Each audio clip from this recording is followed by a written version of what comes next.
Well, my impressions about SIP are incredibly positive.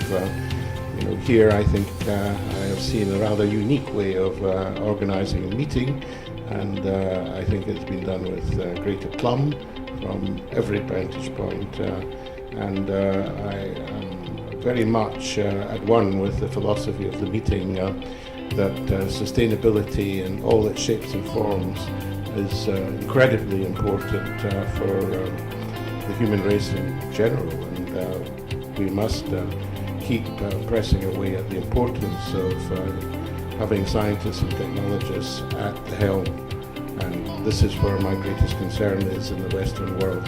How do we get science and technology into the agenda of our political masters?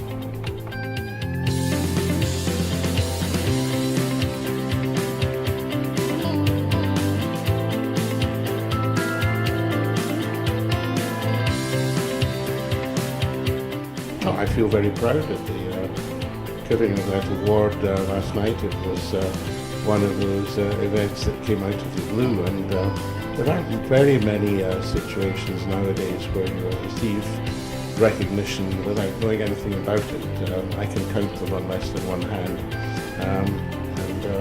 so it's always a very warm feeling. Any award is, but if it's not anticipated, if it's not something that's in your expectation box, then it's ever so much more welcome.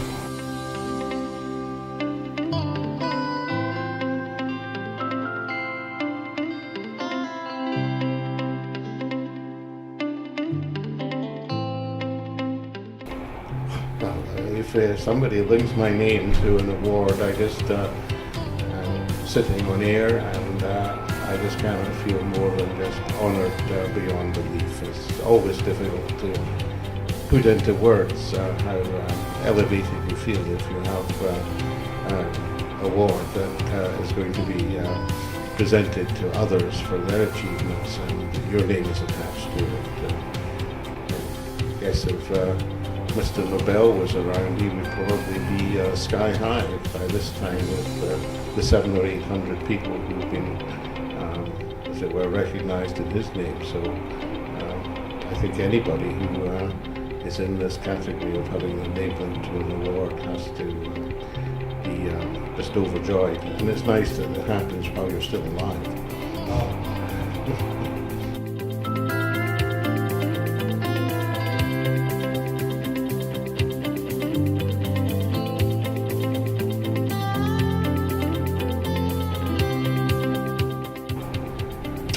Well, I think it's absolutely crucial. It has been for well over a century or two, but I guess you could go back millennia. But basically, the scientific revolution, I guess, is of the last 200-300 years. It comes in various different shapes and forms. Important is the ability of scientists to do fundamental work, untethered by the will of the people in many ways, and that's how we perceive government.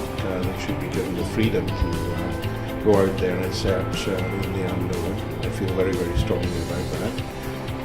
And the reason I feel strongly is that I think historically the number of major discoveries and huge breakthroughs that have benefited humankind have been in this category of giving the scientists total freedom to go and explore the unknown.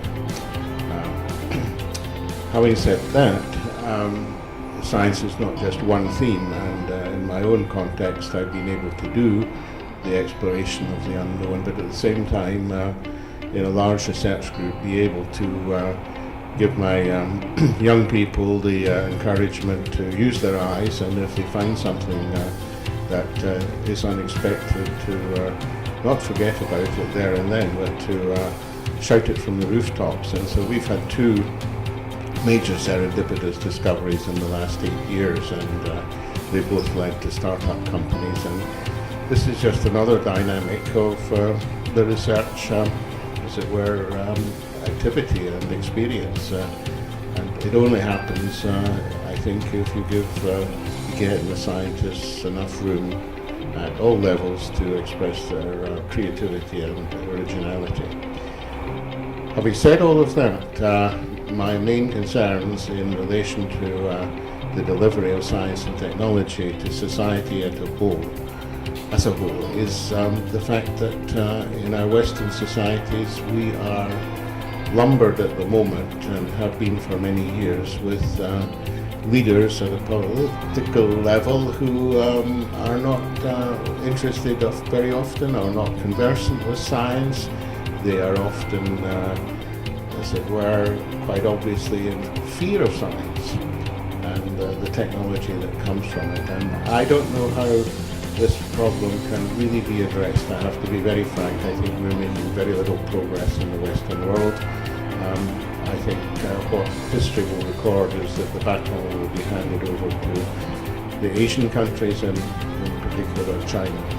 Early in the new year, I'm, as it were, being prepared to meet both the President of China and the Premier of China, presumably for quite long conversations, and I think that speaks volumes compared to the fact that I come from a small country called Scotland, and the First Minister's never had the gall to even sit down and write a letter or get on the telephone. So the difference from the point of view of me, a scientist who has achieved something, is just colossal in terms of how one part of the world is responding and how the other part is just oblivious to what's going on.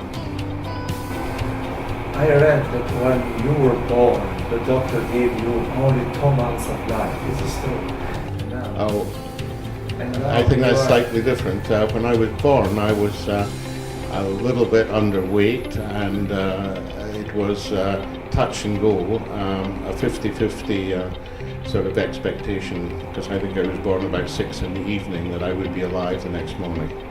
Wow, and today you're a well-known figure in your age and with Nobel Prize. This is beating the odds, no?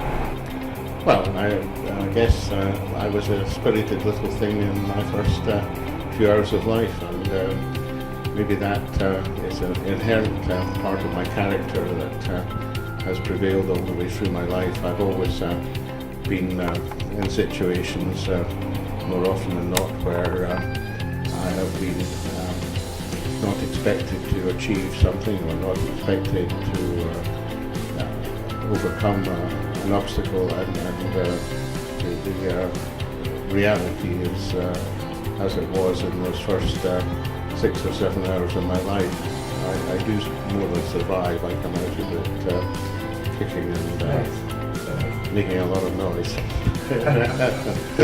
Thank you very much. It's a pleasure and honor to have you here.